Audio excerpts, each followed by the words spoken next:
Valendo!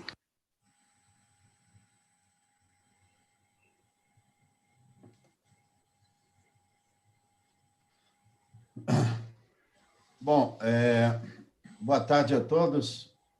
Nós vamos dar continuidade ao programa do nosso curso, que é a segunda parte. Nós entramos agora na segunda parte, que é a África do pós-Guerra Fria. Na primeira parte, nós estudamos um pouco história, né? E alguns casos específicos, África do Sul, o Congo, né? Demos exemplo Angola. E agora nós iniciamos essa segunda parte e convidamos o professor Frederic, da UFRJ, para iniciar essa segunda parte do curso. Então, o professor Frederic, ele é formado em Geografia e História pela Universidade de Toulouse, doutor em Geografia pela Universidade de Paris III, Sorbonne Nouvelle, professor associado do Departamento de Geografia e do Programa de Pós-Graduação de Geografia da UFRJ, onde leciona Geografia Regional do mundo árabe e da África subsaariana. São 3 disciplinas, né, de Geografia Regional. Ele é professor visitante da Escola Doutoral em Geografia da Universidade Pedagógica de Maputo e coordenador de um grupo de estudos e pesquisa Espaços e Sociedades na África Subsaariana, um grupo de estudos e pesquisa lá do PPGEL, né? Desenvolve também pesquisa sobre sistemas portuários, sobretudo, acho que no Rio de Janeiro, né? Focado no Rio de Janeiro. E Moçambique, globalização, grupo de estudos, né? De Moçambique, globalização, dimensões econômicas e geopolítica. Esse grupo, acho que é o que você trabalha junto com o pessoal lá da Universidade Pedagógica, né? Que eu me lembre. Então, nós daremos a palavra ao professor Frederico, por favor. Muito obrigado, Eli, muito obrigado, professor Eli, muito obrigado, professor André, pelo convite. Como você falou, eu sou coordenador de um grupo de estudos e pesquisa, espaços e sociedades na África subsaariana. Esse grupo está sendo estruturado ainda, mas, enfim, é um grupo de estudos com várias linhas de pesquisa que tem a ver com, basicamente, geografia do desenvolvimento. Temos um eixo sobre circulações, em particular circulações que a gente chama de circulações produtivas, e um eixo mais geopolítico que a gente intitulou Sistemas Regionais de Crise. E então temos pesquisadores que participam desse projeto. A gente tem um núcleo duro que formado somente por 4 ou 5 pesquisadores e um conjunto de pesquisadores associados. Muitos são de Moçambique, país com o qual eu mantenho uma relação um pouco mais intensa, eu diria, e privilegiada, porque sou professor convidado lá, como você falou, na Universidade Pedagógica em Maputo. Então, a gente tem muitos colegas moçambicanos que participam desse grupo, mas temos também colegas de Burkina Faso, 2 ou 3, Mali, Senegal, Angola, etc., etc. Enfim, a ideia é tentar um pouco contribuir para a construção de uma geografia da África subsaariana no Brasil. Tá? Eu posso falar também rapidamente o que a gente não faz. A gente não estuda a África do Norte, e realmente a África subsaariana, tá? E a gente não trabalha também as problemáticas relacionadas à diáspora ou à questão étnica. Muitos grupos de pesquisa que fazem isso muito no Brasil, e eu não me sinto capacitado para tocar essas problemáticas. Certo? Então, hoje vou apresentar uma pequena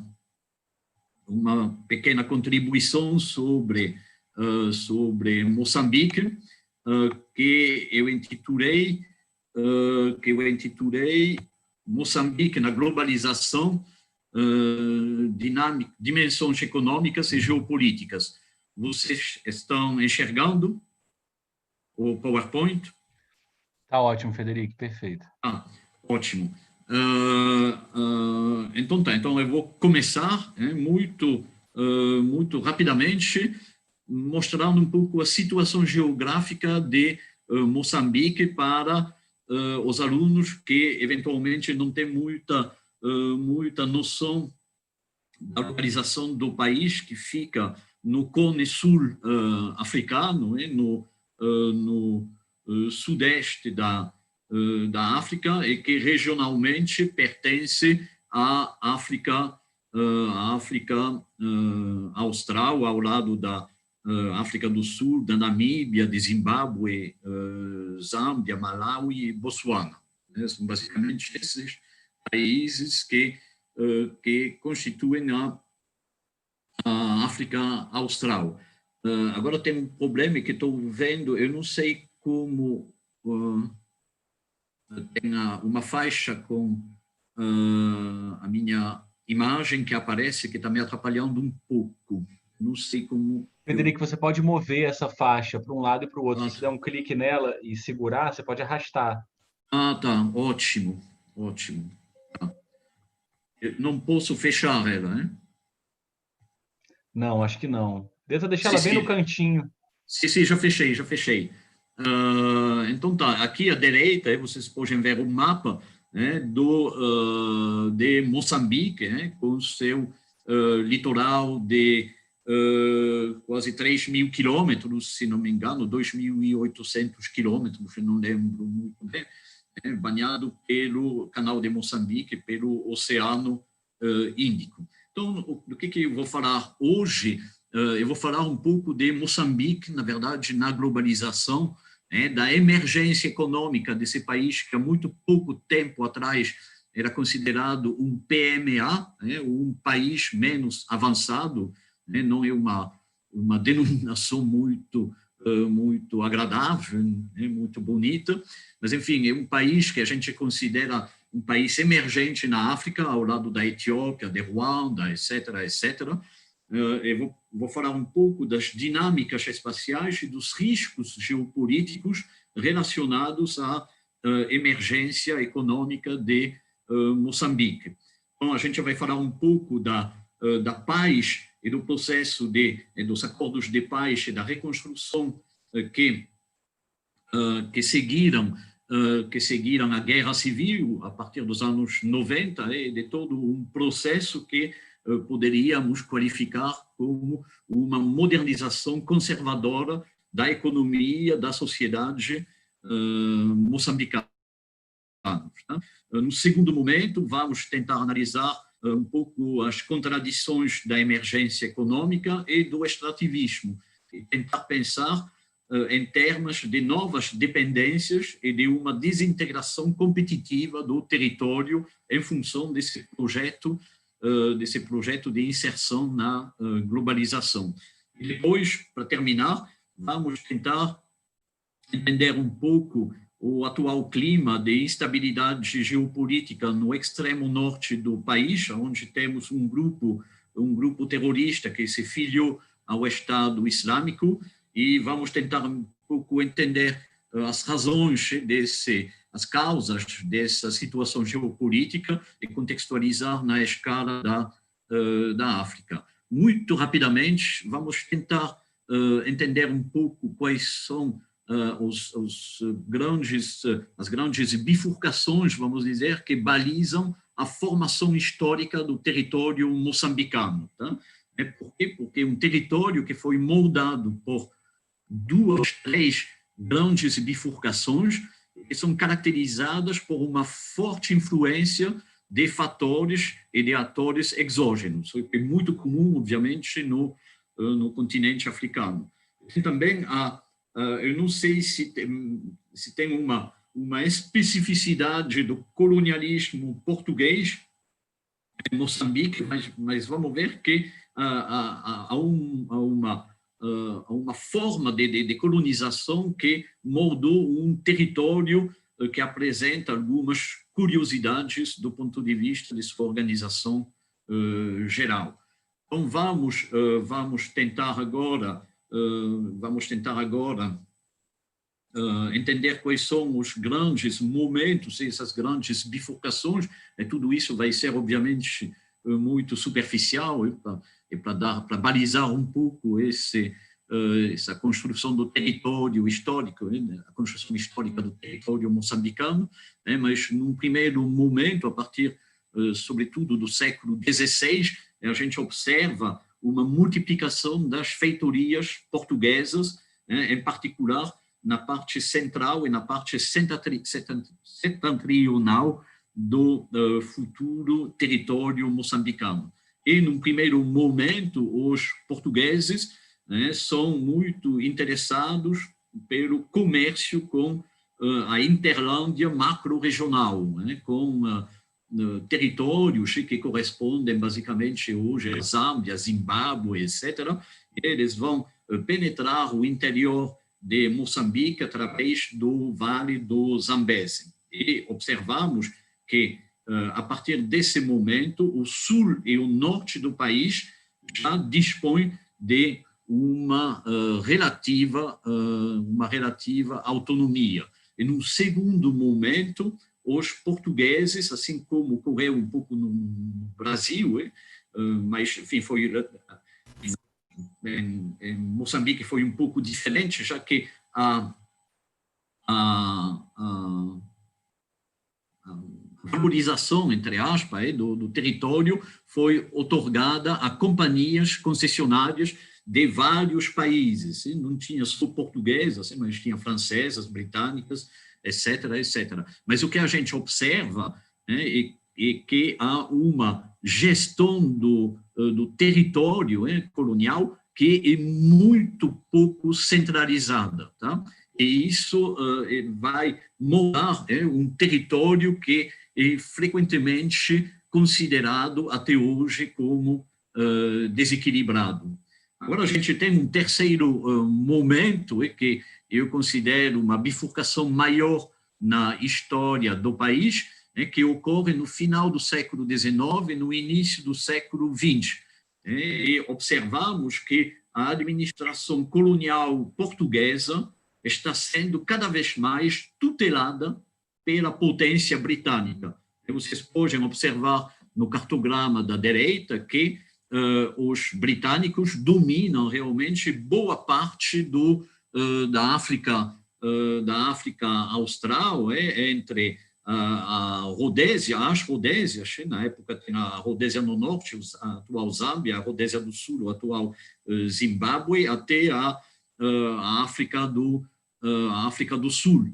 Tá? E eu lembro que, na época, a influência britânica na África Austral ela tem que ser contextualizada dentro da hegemonia britânica sobre o sistema mundo. Agora, vocês podem observar uma curiosidade que se repete em outras regiões da África, em particular na África Ocidental, mas que vale a pena mencionar, já que vai ter uma influência também na construção histórica do território moçambicano, é o fato que, nessa região dominada pelos britânicos, há muitas regiões e países que não dispõem de fachada marítima. É o caso de Zimbábue, enfim, das Rodésias e de Malawi, mas também o caso do Transvaal. O Transvaal, que, para simplificar, corresponde à atual Pretória, etc., esse é o cinturão de minas de ouro, diamante, etc., etc. Então, é nesse contexto que o litoral moçambicano aparece como uma porta de saída potencial para a exportação das produções dos países vizinhos. E o Belucci, no seu livro sobre a economia moçambicana, fala em economia de trânsito.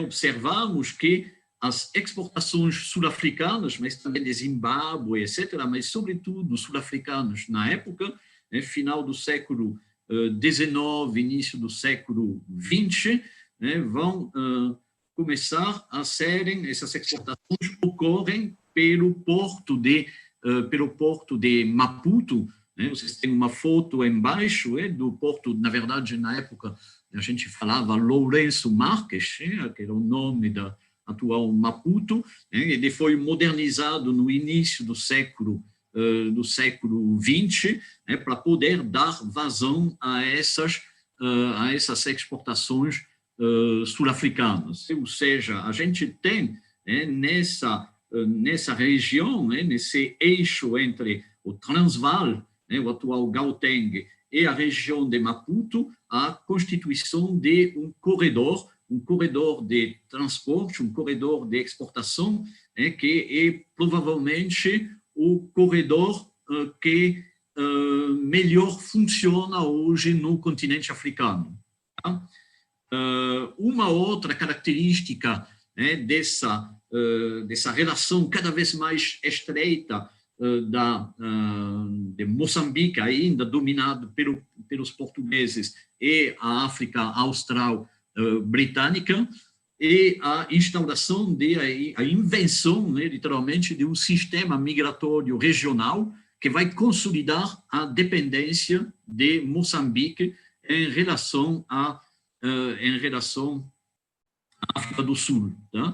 Esse sistema migratório ele foi negociado entre as autoridades coloniais portuguesas e as autoridades do Transvaal, né? A gente chama isso de Venera, tá? E entre 1902 e 1977, ou seja, é um sistema migratório que tem que ser lido e estudado e analisado na longa duração, de certa forma, né? A gente tem um verdadeiro sistema migratório, né, que vai fazer com que, nos anos 70 ainda, temos de 25% a 30% da força de trabalho masculina das minas da República Sul-Africana que é de origem moçambicana.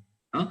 E são muitos migrantes moçambicanos que vivem e trabalham no Gauteng, em particular, trabalham nas minas. Eu abro um parêntese para falar que hoje em dia são, com os imigrantes de Zimbábue, as maiores vítimas das ondas de xenofobia que existem, que são recorrentes na África há 20 anos, né, e a gente teve que lamentar a morte de vários migrantes que foram assassinados por sul-africanos nos últimos anos. Tá?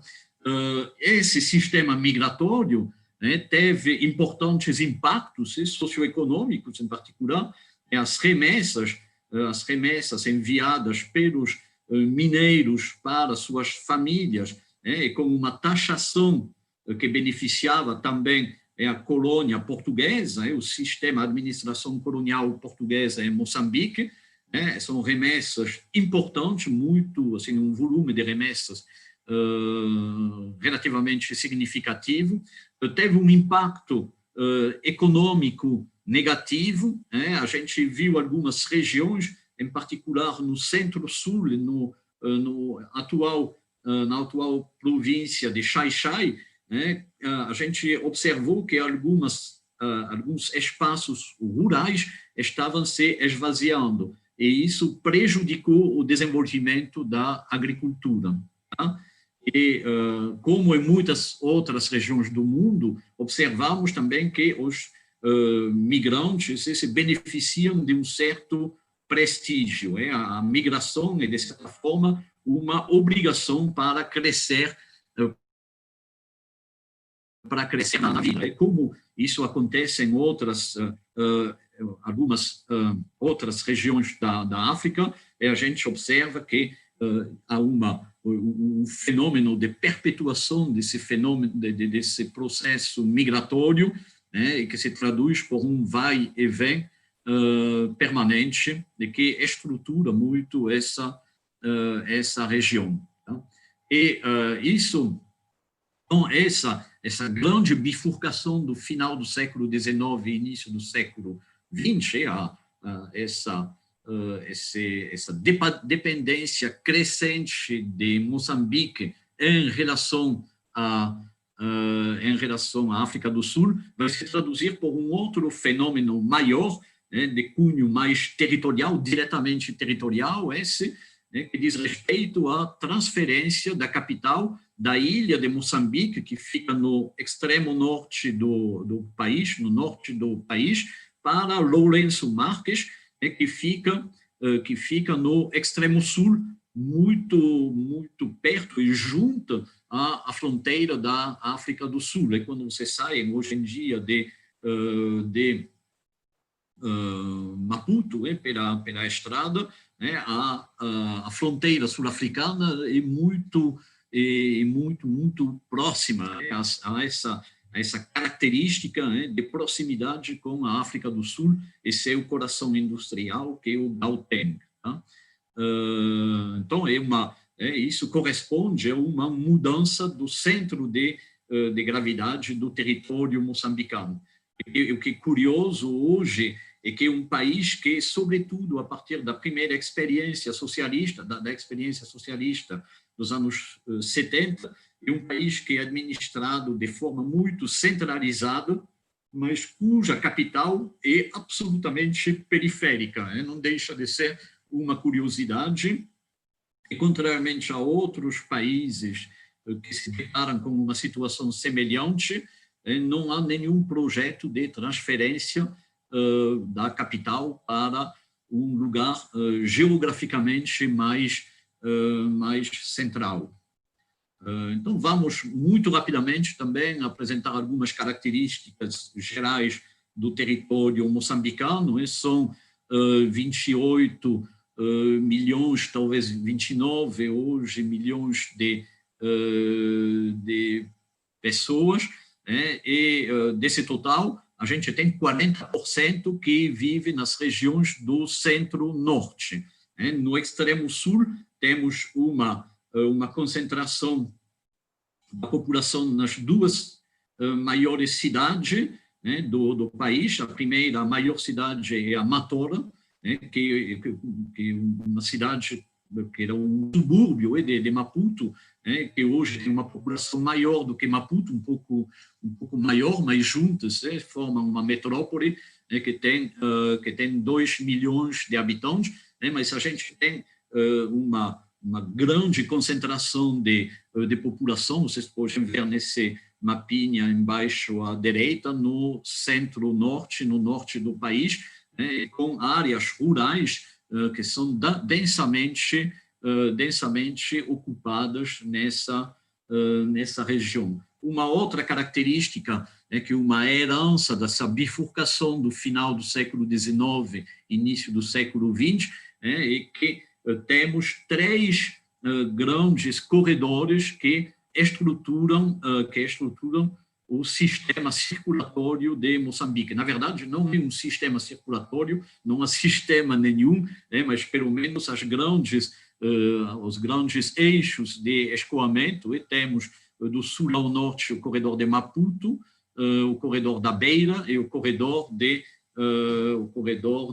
Nacala. Então, agora vou falar um pouco do modelo de desenvolvimento em Moçambique, de seus impactos sobre o território.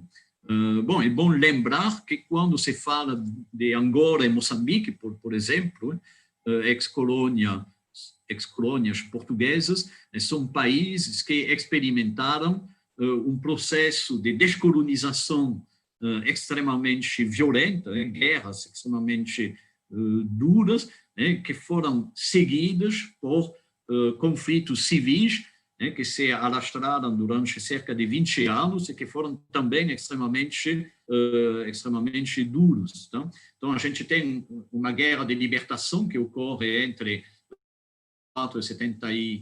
64 e 74, a independência do país, e a independência do país que foi conquistado por uma frente de libertação que foi liderada por uma grande figura das independências africanas, chamado Samora Machel. Vocês podem ver a foto dele ali à direita. E entre 74 e o início dos anos 1980, o governo de Samora Machel e de seus seguidores, do partido da Frelimo, vai tentar promover, vai tentar alavancar um modelo de desenvolvimento socialista, e também do ponto de vista das relações internacionais, o Moçambique vai participar ativamente do que a gente chamava na época de linha de frente de luta contra o apartheid,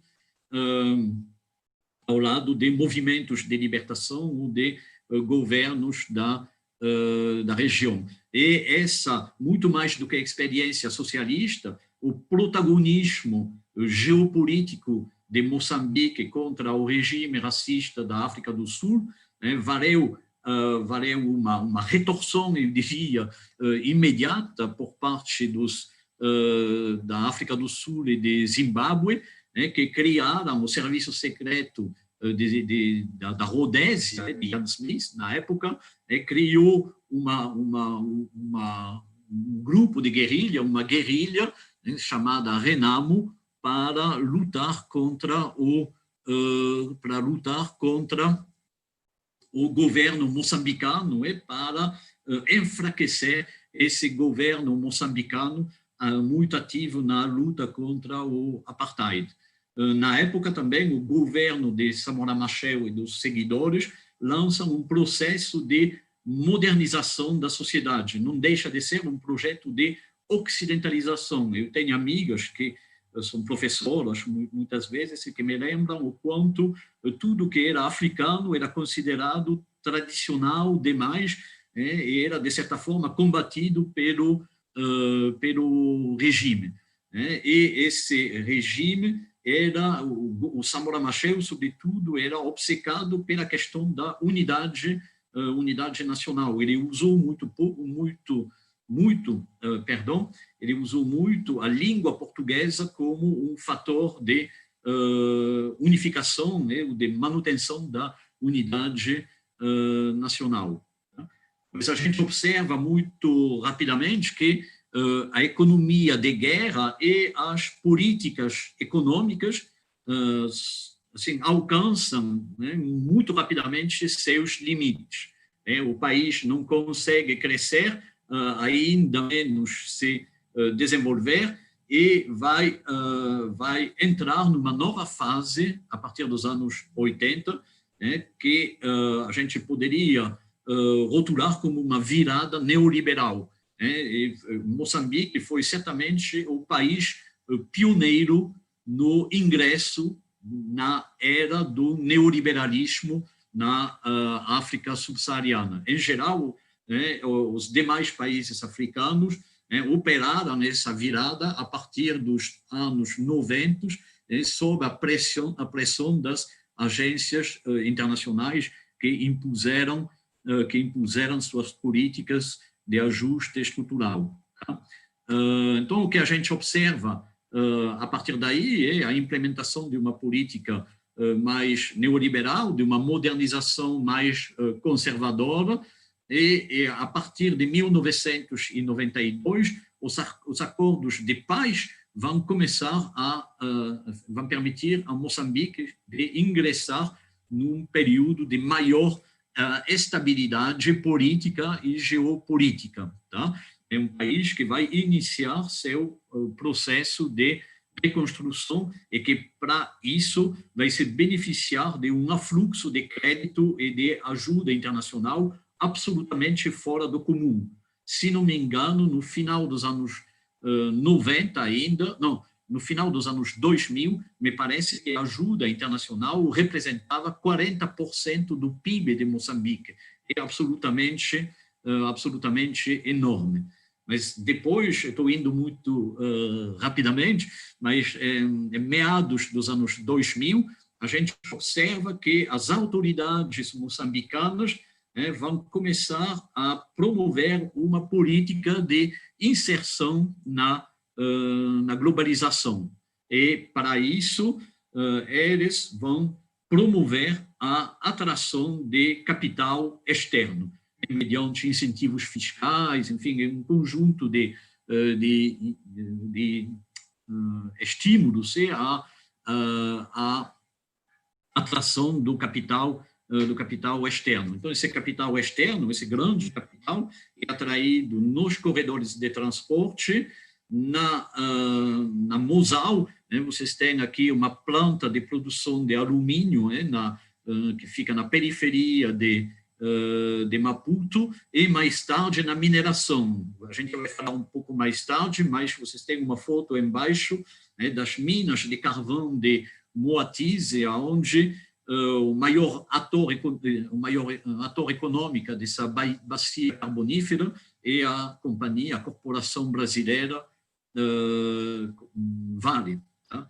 Então, a gente entra nessa época num período de crescimento sustentado. Tá? Vocês podem ver aqui que o país, entre 2002 e 2010, cresce quase sempre acima de 6% ao ano, ou seja, muito acima da média da África subsaariana e muito acima da média mundial. E vocês podem observar que essa política de inserção na globalização se traduz pela atração à direita, atração de investimentos diretos externos. Eles explodem a partir de 2005, sob o efeito do primeiro desenvolvimento da cadeia do gás natural no país e, sobretudo, em consequência dos mega investimentos da Vale brasileira na província de Tete, nas minas de carvão da província de Tete. Então, nessa época, o que a gente observa? Entre 2000 e 2014, a gente observa uma dependência crescente da economia em relação às exportações de recursos naturais. São eles carvão mineral, gás natural, rubis, madeira, produtos da pesca, etc., etc. E também uma atração importante de investimentos nos corredores de desenvolvimento, que são basicamente esses. Então, quais são os riscos e os desafios de um modelo baseado no extrativismo, ou seja, a extração de recursos naturais e sua exportação in natura ou pouco processados, conforme ocorre na planta industrial da Mosal. A gente tem um modelo de desenvolvimento que é extravertido e dependente, que a gente poderia rotular como primário exportador. Tá? Bom, depois não dá para entrar no detalhe de tudo isso, mas há riscos de o que a gente chama de doença holandesa e de maldição dos recursos naturais, ou seja, de certa forma, de desequilíbrio crescente, sempre crescente da economia em benefícios dos determinados recursos naturais, e da construção de uma economia e de um regime rentista, que constitui uma característica maior do que a gente chama de maldição dos recursos naturais. É um termo que eu não gosto muito. Os recursos naturais são, por definição, neutros. Assim, a maldição vem do uso que a gente faz desses recursos naturais. Mas o que a gente observa é que, como na maior parte dos países emergentes que seguiram esse rumo nessa época, a gente observou um crescimento acelerado, que não chega ao ritmo de crescimento observado num país como Angola, que chegou a crescer de mais de 20%, se não me engano, por ano, mas é um crescimento sem desenvolvimento. Tá? Então, isso levanta desafios de como transformar a renda das exportações em vetor de desenvolvimento, qual pode ser a política de difusão social e espacial do crescimento e, sobretudo, é possível, isso é uma questão assim, que me mobiliza muito quando eu estudo o continente africano, será que é possível construir a cidadania dentro de um modelo extrativista. E eu sou relativamente pessimista em relação a essa possibilidade. Aqui, não se assustem, isso são pequenos esquemas que representam a complexidade econômica de alguns países. Tá?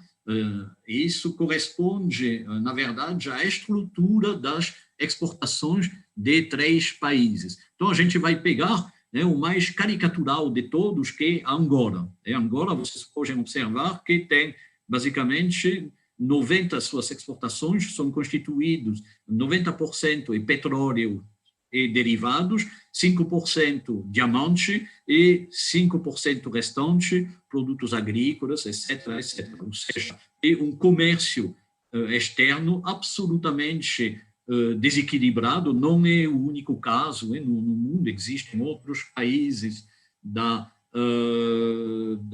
África, na América Latina, na Venezuela e assim também.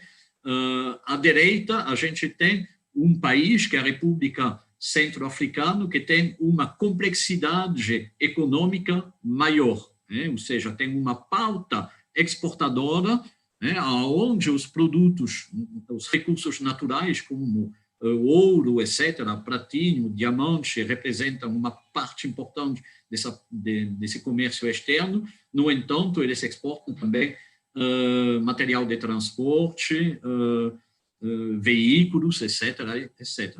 E no caso de Moçambique, então, Moçambique apresenta uma situação um pouco intermediária. Vocês podem observar que, a priori, é um país mais complexo, com certeza é um país mais complexo economicamente do que Angola. No entanto, quando a gente junta todos os recursos naturais, né, os recursos naturais pouco processados, como alumínio, a gente também há uma parte considerável da pauta das exportações. Então, rapidamente, a gente vai... Frederico, só uma correção. Você falou República Centro-Africana, mas é República da África do Sul. Ah, tá, desculpe, é verdade. Era essa, é a República Sul-Africana, sim. A República Centro-Africana, infelizmente, atualmente está atravessando o pior período de sua história. É um país que está destruído, que está sendo destruído por uma guerra civil terrível. Então, a inserção, agora a gente vai passar para a inserção de Moçambique na globalização e tentar entender um pouco as dinâmicas espaciais. Tá? Nos anos 90, a gente viu que houve uma concentração dos investimentos no extremo sul do país, no corredor de Maputo, em particular no porto de Maputo, no porto da Matola, na Mosal, essa planta de alumínio que já mostrei para vocês, e essa dinâmica ela não deixa de se consolidar ao longo dos anos 2000 e 2010. E Maputo tende a se tornar cada vez mais uma metrópole, um processo de metropolização de Maputo que deixa de ser uma capital pacata, meio adormecida lá no fundão da África Austral. Tá? Então, a gente observa que, como em outras capitais da África, obviamente do resto do mundo, Maputo abriga a sede das multinacionais, de ONGs. As ONGs são muito importantes, algumas, como a Oxfam, são muito poderosas em Moçambique, são ONGs que são com muita frequência oriundas da Escandinávia. São muitas ONGs, das ONGs da Suécia, da Noruega, sobretudo, enfim, desses países.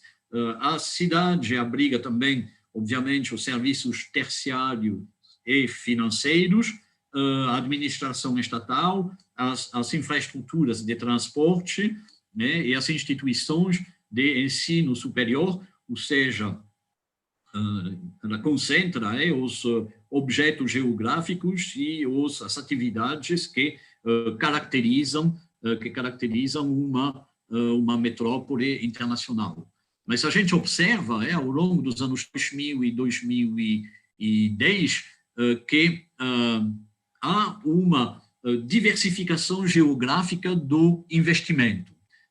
O investimento alcance os rincões do país, que seja a exploração de madeira no centro, feita essencialmente por empresas chinesas, o carvão, a gente já falou da Vale, o turismo, que atrai cada vez mais europeus e sul-africanos nos resorts do litoral lindíssimo de Moçambique.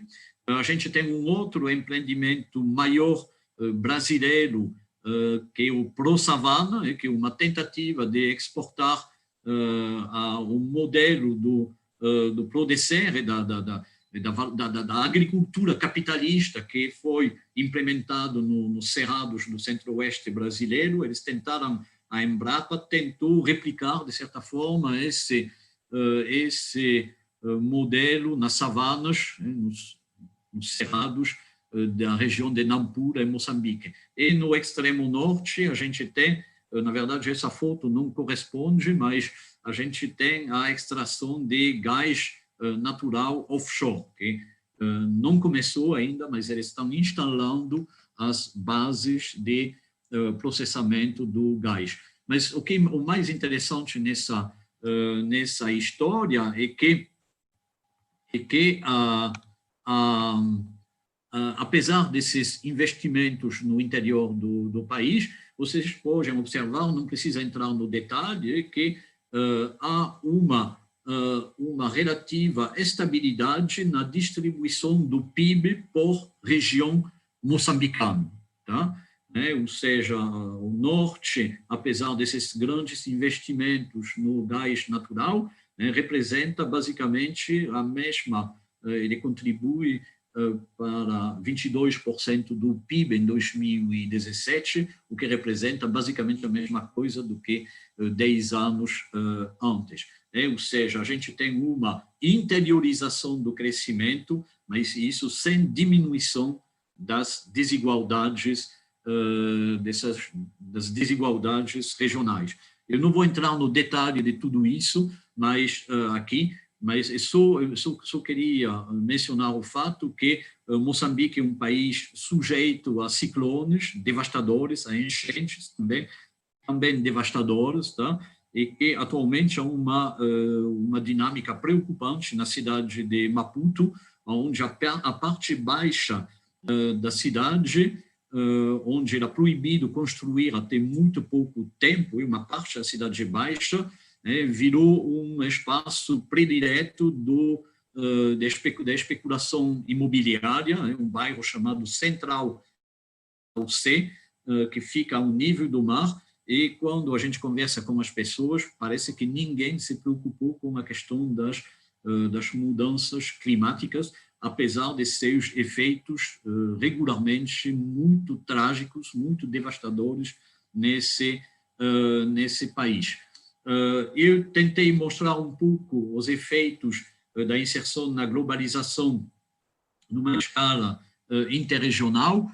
Vamos ver agora a escala, uma escala mais local. É o que a gente observa, é um fenômeno que podemos também observar em outros países africanos, é a formação de enclaves produtivos, de ilhas de modernidade funcional.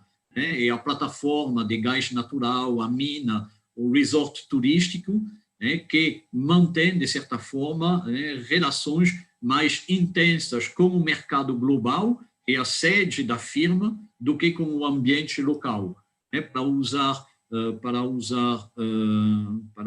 a terminologia inventada por Pierre Weltz nos anos 90, de um lado a gente tem um território REG, que é o território, por exemplo, da Vale, que articula a mina com a sede em Maputo, com a sede no Rio de Janeiro, e um território zona em torno, que interage muito pouco com o sítio extrativista. Tá?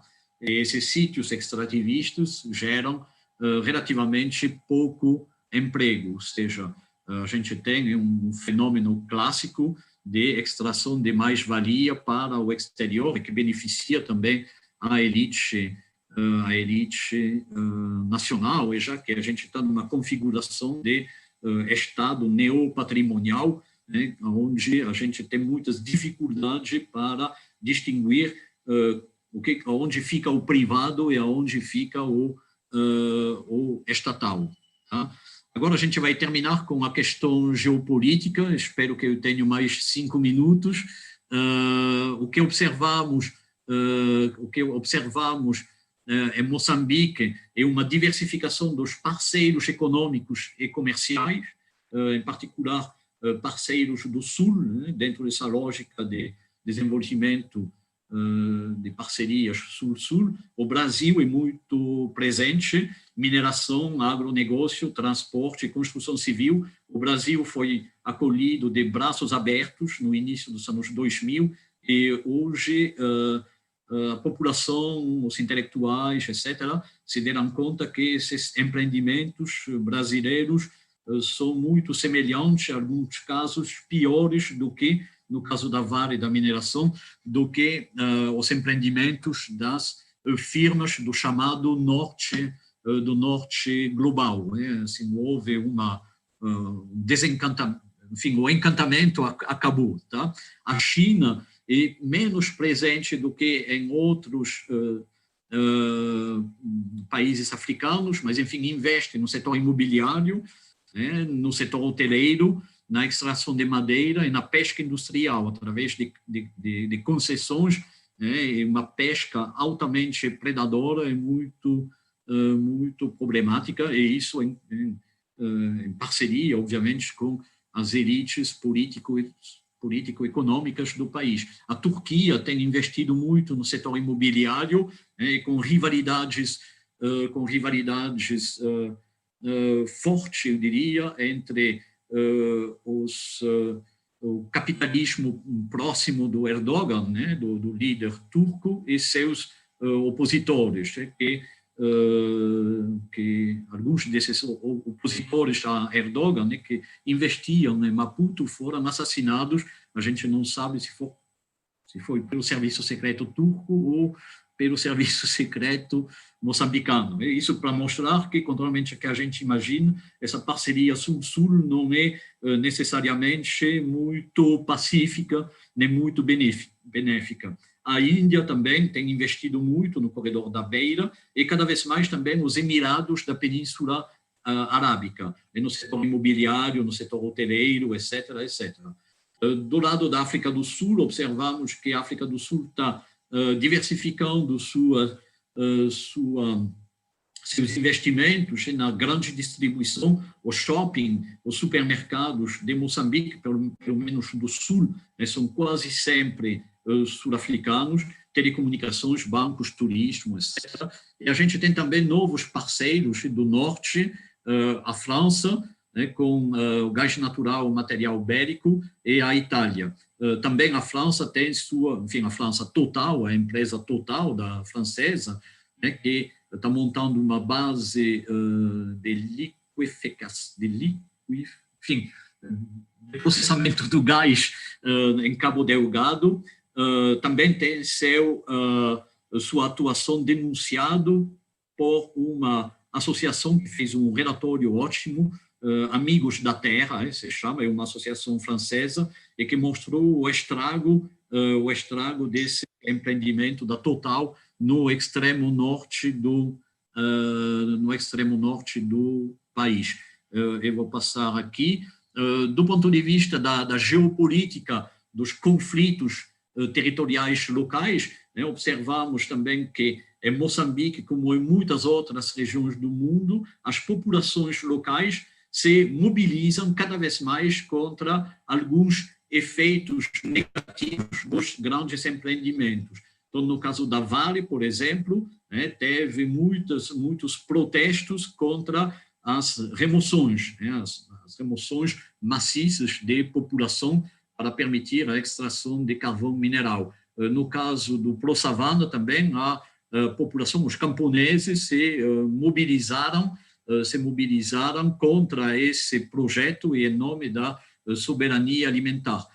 Nesse caso, interessante, porque para mim, a gente teve uma verdadeira, a meu ver, uma verdadeira parceria sul-sul, né, que foi a parceria que se estabeleceu entre os camponeses vítimas de expropriações de terra e a Via Camponesa, o MST, etc., ou seja, de certa forma, uma relação sul-sul muito progressista. Vamos terminar, agora eu preciso de 2, 3 minutos para falar muito rapidamente do Estado Islâmico em Moçambique. Eu não sei se vocês ouviram falar, mas, enfim, teve desde 2017 uma série de atentados e uma intensificação desses atentados a partir de 2018 no extremo norte do país. A gente já tem quase 600 mil pessoas deslocadas por causa desse fenômeno que ninguém imaginava, que ninguém viu, ninguém previu no norte de Moçambique. Parece que esses sujeitos caíram literalmente do céu, mas quando a gente olha mais perto, a gente observa que essa região é historicamente abandonada pelo poder central, que não há políticas de gestão do território suscetíveis de alavancar uma dinâmica de desenvolvimento e que isso tem gerado frustrações sociais diante da falta de perspectiva para a juventude. Tá? A gente também tem um esquema, um cenário, de tensões interreligiosas entre cristãos e muçulmanos, mas também dentro da comunidade muçulmana, que é bastante complexa. Tá? E a gente tem também um acirramento das tensões entre as diversas comunidades, as 3 grandes comunidades que formam o norte do país. E tudo isso tem por pano de fundo o desenvolvimento da cadeia do gás natural, de atividades extrativas, como ouro, rubis, madeira, etc., etc. Então, vocês podem ver a diferença aqui, nessas fotos, isso é maquete da planta da Total, que a Total está construindo nesse momento, e o maior projeto industrial em curso na África. Tá? E Moçambique, com isso, deve se tornar o 3º, 4º exportador de gás natural do mundo a partir de 2024, 2025.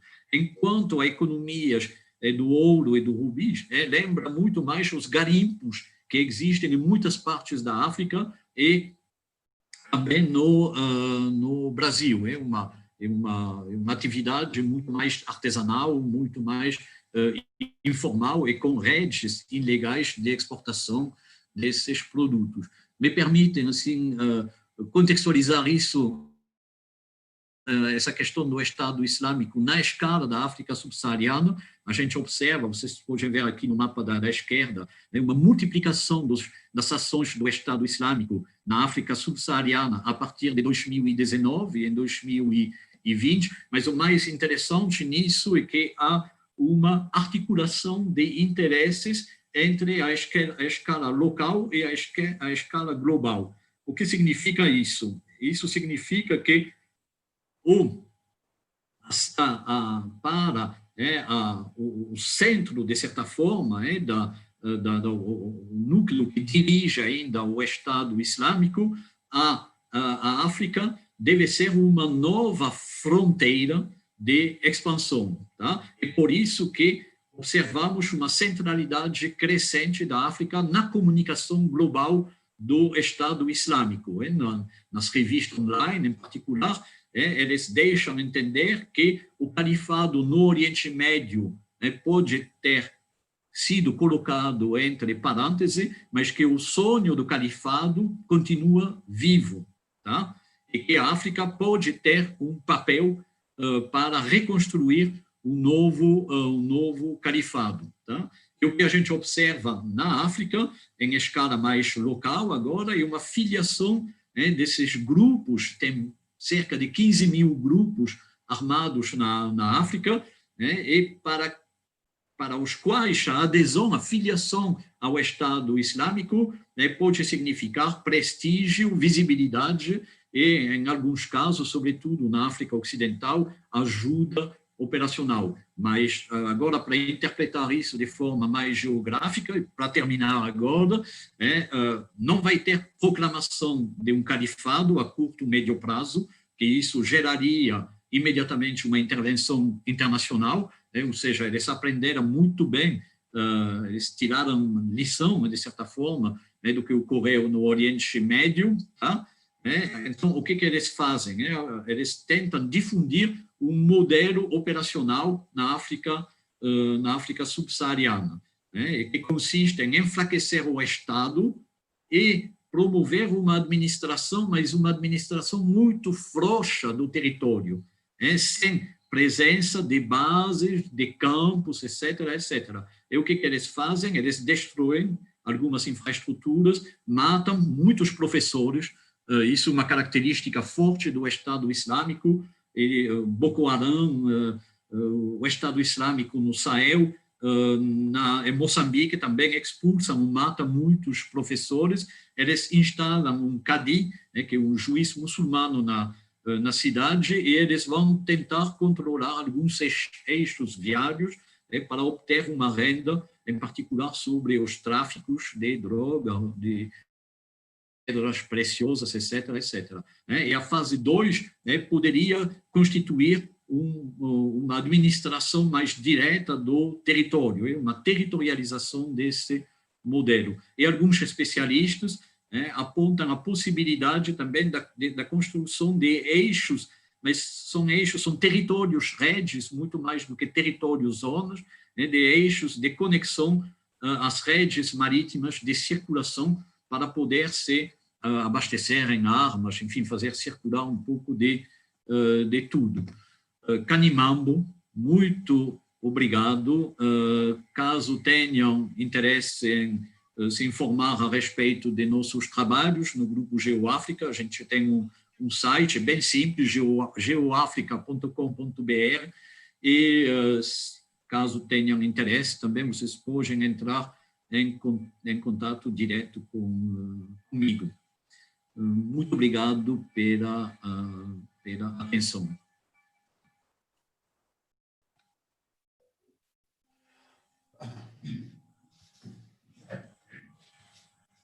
Bom, muito bem, Frederic. Excelente aula. Deixou bastante temas aí para debate.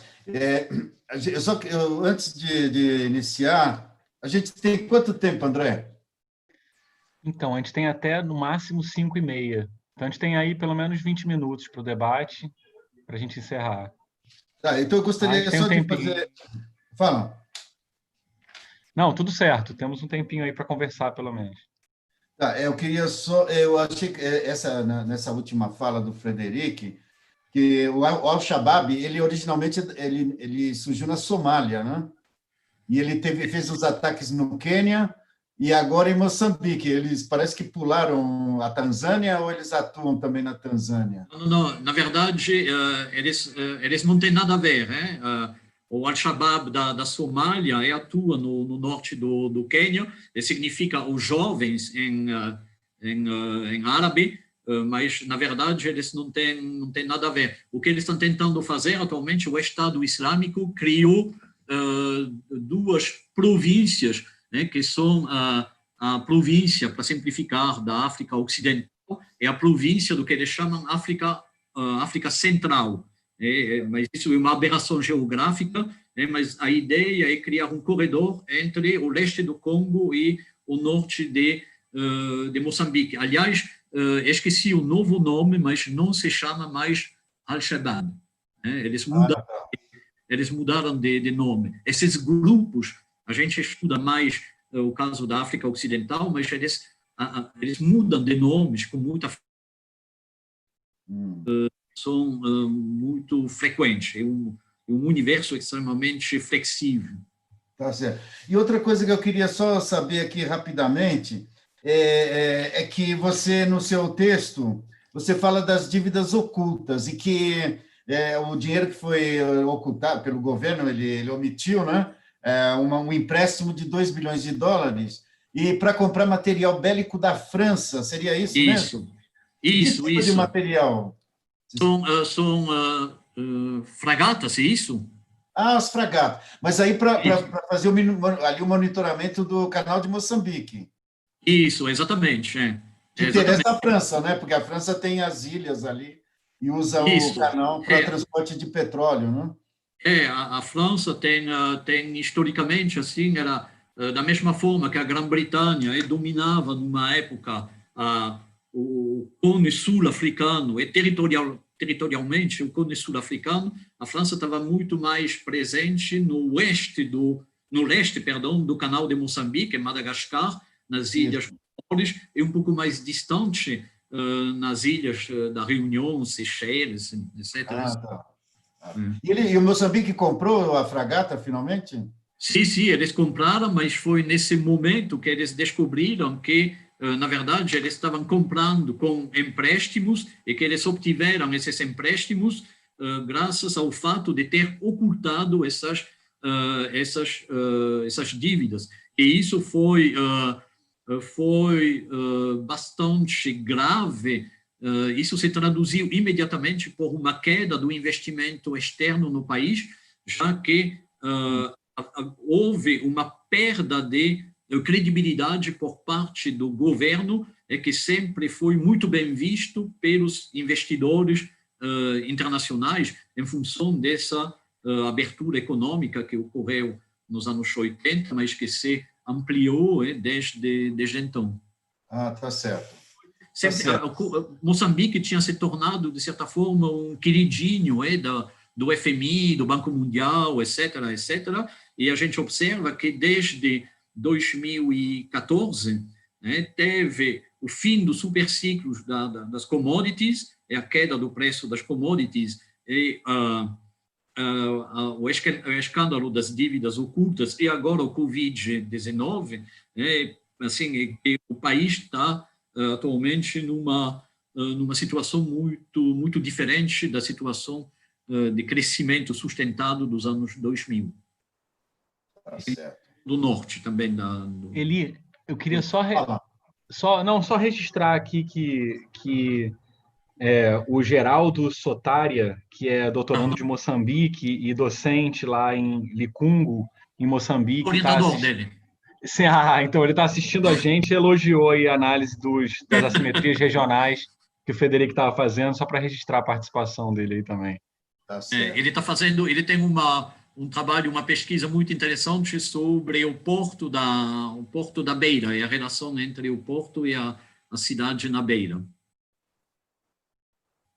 E tem algum... Você está anotando, então, as questões, André? Estou anotando, por enquanto, tem uma pergunta aqui do Francisco. O Francisco está falando... deixa eu ver se eu entendi. O país em conflito... Calma, deixa eu ver aqui.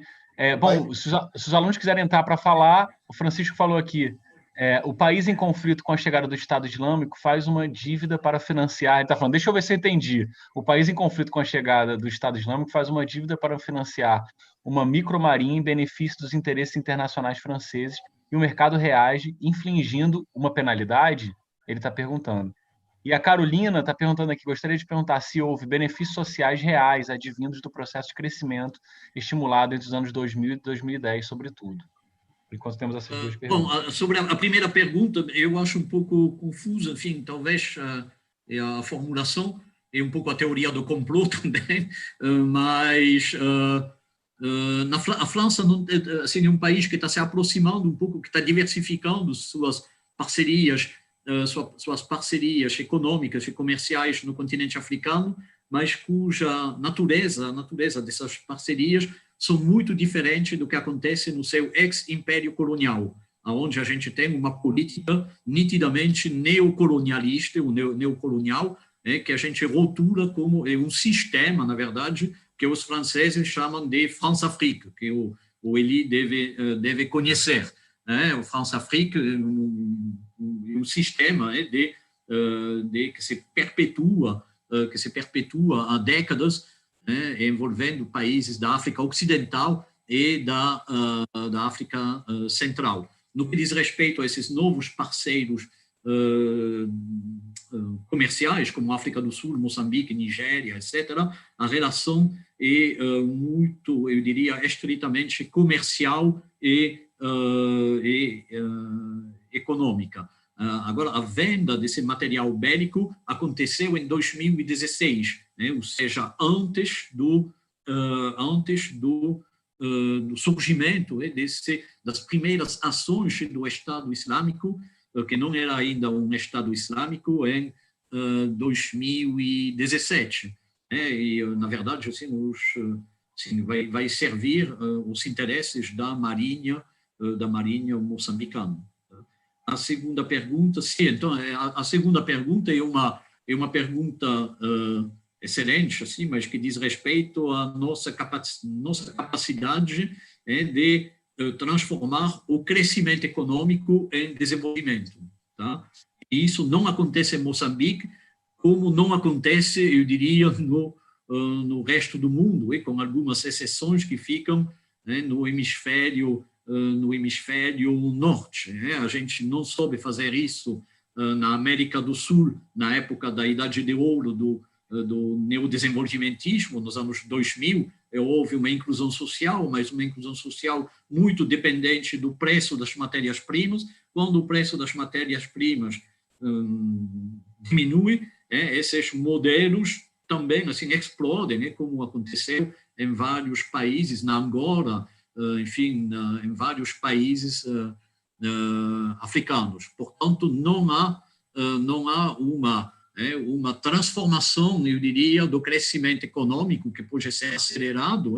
Guiné Equatorial cresce de 30% ao ano, mas isso tem beneficiado, basicamente, os interesses das grandes corporações do setor petrolífero e a elite local, que domina o aparelho de Estado. Isso é um verdadeiro desafio.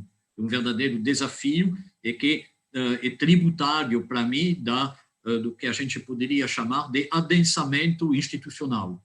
Ou seja, sem um protagonismo maior da sociedade civil, a construção de uma verdadeira sociedade civil capaz de reivindicar seus direitos, seu direito de obter alguns ganhos em relação às exportações de matérias-primas, etc., isso não vai ocorrer. São partidos nesses países, a Frelimo, por exemplo, é um partido-Estado que não vai largar o osso, cujo há uma disputa de poder com a Renamo que não tem absolutamente nada de ideológico. Cada um assim, quer dominar as estruturas de poder para poder aceder. Aceder ao poder significa aceder à riqueza. E quando você acede ao poder, você tem que estabelecer redes clientelistas que vão permitir sua perpetuação no poder.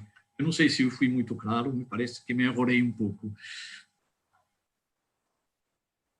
Não, está bem explicado. Tem alguma questão, André?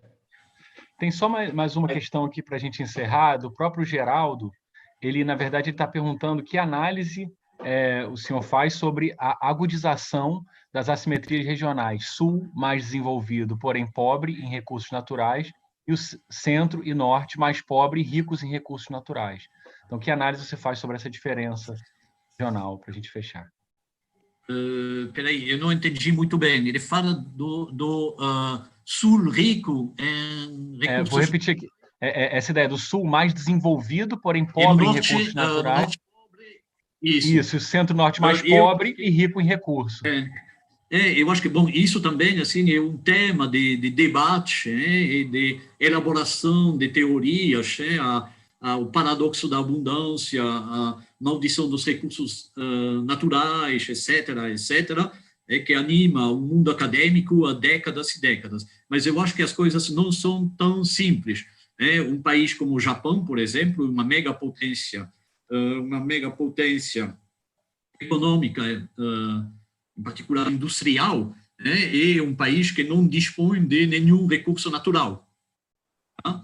E que se desenvolveu sem nenhum recurso natural, ok? Mas enquanto a Noruega, a Islândia, são países que são entre os mais ricos do mundo, e cuja economia é basicamente uma economia extrativista. Eu poderia pegar inúmeros exemplos, tá? Mas o que a gente observa hoje, o que é interessante, é que isso também, eu acho que a Carolina, que tinha feito uma pergunta a respeito disso, nos anos 2000, a África cresceu muito, que nem o resto do mundo emergente, em função do preço das matérias-primas, que estava sendo cada vez mais alto, tá? E a partir da crise das commodities, a gente vê que são os países africanos que não dispõem de recursos naturais que mais crescem. Hoje, os novos emergentes, o que a gente chama de leões africanos, uma analogia aos tigres africanos, são países como o Ruanda ou a Etiópia, que são apresentados como os novos emergentes, que não dispõem, sobretudo, no caso de Ruanda, de recursos naturais, mas eles têm políticas industriais, projetos de desenvolvimento muito agressivos, muito voluntaristas.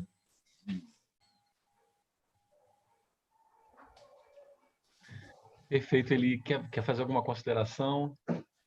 Não, eu queria só saber, professor, se o ProSavana ele foi interrompido ou foi ou terminou mesmo? Cancelado. Isso foi um fracasso e tanto que nunca chegou a funcionar. Teve expropriações de camponeses, uma área rural muito densa. Eu acho que eles não consideraram isso, eles consideraram as baixas densidades demográficas do Cerrado brasileiro nos anos 60 e 70, não consideraram essa variável, deve ser não sei, uma leitura tecnocrática do território, levaram em conta as precipitações, a qualidade dos solos, etc., sem pensar na população. E houve essas parcerias sul-sul, com camponeses da América do Sul, da Índia, etc., do Japão também, que construíram uma rede para protestar e dar visibilidade a esses protestos. É verdade que investir nas savanas de Moçambique para produzir cana-de-açúcar destinado à produção de etanol é 12. Mesmo porque o cerrado, parece que a savana moçambicana, o solo não é tão pobre quanto o cerrado Sim. brasileiro. Ele Por isso que tem uma densidade populacional muito grande, né? Eu acho que eles também não levaram em conta esse fato, né? É muito mais calcário, então não precisa fazer retificação. Exato. Bom, então, estamos quites. Muito boa aula. Espero que os alunos tenham aprendido, né, e gostado também. E nós, então, encerraremos por aqui. André, você quer terminar? Não, só queria agradecer os dois. Na verdade, o objetivo foi colocar esses dois pesquisadores aqui tão interessados sobre a África juntos, e eu aprendi um monte de coisa, fiz um monte de anotação. Queria agradecer vocês dois, agradecer muito o Frederic por se disponibilizar aqui a vir e fazer essa exposição para a gente, e agradecer também a parceria aí do Eli acompanhando isso. Acho que aprendemos muito, fiz muitas anotações aqui, a gente vai seguir conversando nos próximos encontros. Só queria perguntar se a Cida tem alguma coisa a falar, professora. Hein, Cida? Acho que ela não está mais. Não sei se a Cida... É que a Cida é minha amiga, ela é estudiosa da África. Mas é a Cida de São Paulo, que participa de nosso GeoAfrica também, regularmente, na segunda-feira. Não. Ah, tá, desculpa, então eu confundi. Não, mas ela é estudiosa de Moçambique também, de Angola. Ah, tá. Acho que ela não tá na audiência agora. Bom, então é isso aí. Obrigado, Frederico. Depois a gente se fala. André, Até logo, gente. Senhores, eu tinha só uma perguntinha, eu sei que está meio em cima da hora, mas é que eu pensei nela agora, se não tiver problema. Pode Vai lá, falar. Rafael, bem rapidinho, que a gente tem que encerrar às 5h30, mas manda ver. Tá, ok, é bem rapidinho. Só queria saber se a interferência da China na África, né, na questão de economias, investimentos, ela é positiva em geral, né, no panorama geral, ela é positiva em questão do desenvolvimento dos países, ou ela acaba se assemelhando aos Estados Unidos e Europa, que acabam tendo essa influência negativa em questão do país focar somente em commodities e o IDH não evoluir, enfim? Bom, assim, é difícil responder assim em tão pouco tempo. É um tema muito debatido. Né? Na verdade, tem uma coisa, assim, uma ideia com a qual eu não concordo. A gente fala de imperialismo chinês na China, não tem. Eles têm uma estratégia que é uma estratégia de geoeconomia, ou seja, de domínio de redes produtivos e de transporte sem nenhum domínio territorial. Tá? Eles não têm um processo, não têm um projeto de domínio de território típico do imperialismo. Portanto, não pode ser associado à colonização europeia do final do século XIX, início do século XX. Agora, eu acredito que nem no resto do mundo, né, essa característica das relações comerciais e econômicas entre a China e os países do Sul em geral, né, África e América do Sul, ela contribui para o aprofundamento da primarização das economias. Né, porque, na verdade, a China é um país que cresce muito, que tem uma população gigantesca e que precisa de tudo, né, de minério de ferro, de bauxita, de petróleo, de soja, etc., etc., e isso tem sido benéfico em termos de crescimento econômico, mas não tem gerado nenhum desenvolvimento nos países parceiros. E a China não tem esse objetivo. A China é um país como qualquer outro e que faz comércio em função de seus interesses domésticos. Tá? Tá certo. Está respondida? Obrigado, gente. Valeu, muito obrigado, respondeu sim. Boa pergunta, Rafael. Obrigadão, gente. A gente fica aí para a próxima e agradecer novamente o Frederic. E obrigado, Eli, também. O Eli vai dar sequência aí no curso na próxima semana. E obrigado a todo mundo que esteve presente. Próxima semana, tá certo. Países lusófonos, né? Beleza, então. Falou. Boa tarde a todos.